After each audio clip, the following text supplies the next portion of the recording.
I think we have to reflect on just what an extraordinary moment this is. I think throughout the year we've been used to the royal family opening up in a way that we just previously haven't seen when it comes to their medical matters.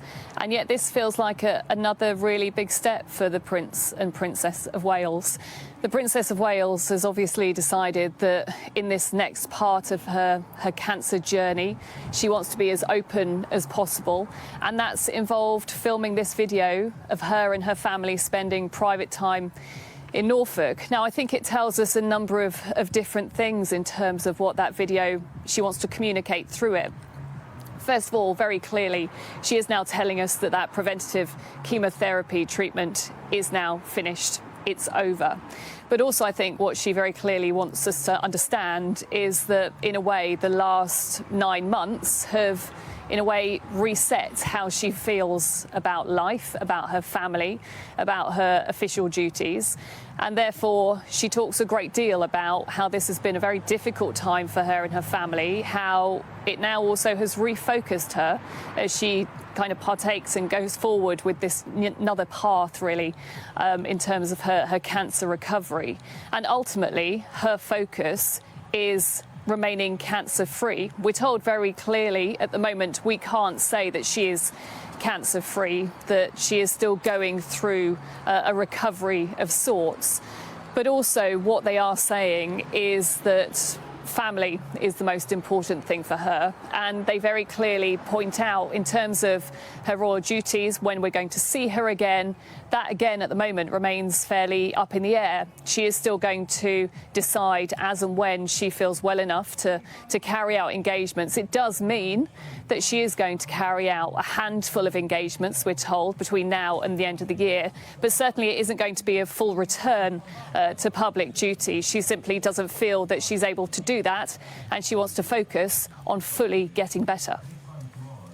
Handful of engagements, Rhiannon, of course, I suppose we could presume which kind of things we may well expect to see the Princess of Wales at, and we'll talk about that in a moment. But first, let's just stay with the video releases. We're seeing pictures here of Kate surrounded by family, and you touched on sort of that importance of trying to, I guess it's really humanising Kate and the family, and how she feels, I guess, at this stage of her cancer journey, of wanting to be shown in this way, surrounded by those that she loves and love her.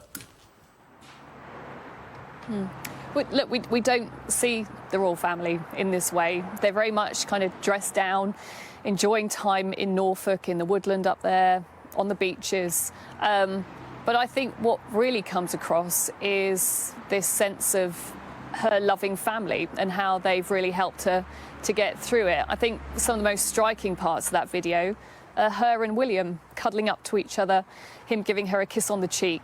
We simply don't see members of the royal family like that.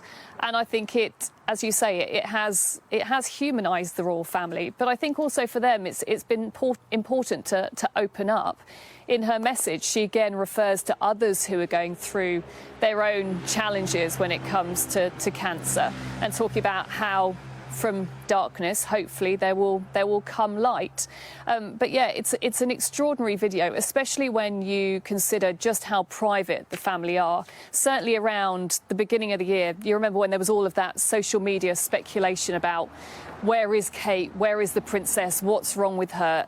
That was a huge strain on the family. I remember talking to people in the palace who were telling me that it was hugely upsetting for the family, and Prince William was frankly very angry about it. He felt that his family were being scrutinised and that they were under attack. So the fact that they've now decided that they want to show themselves there in Norfolk, which is always talked about as their kind of private sanctuary, is an extraordinary thing in itself.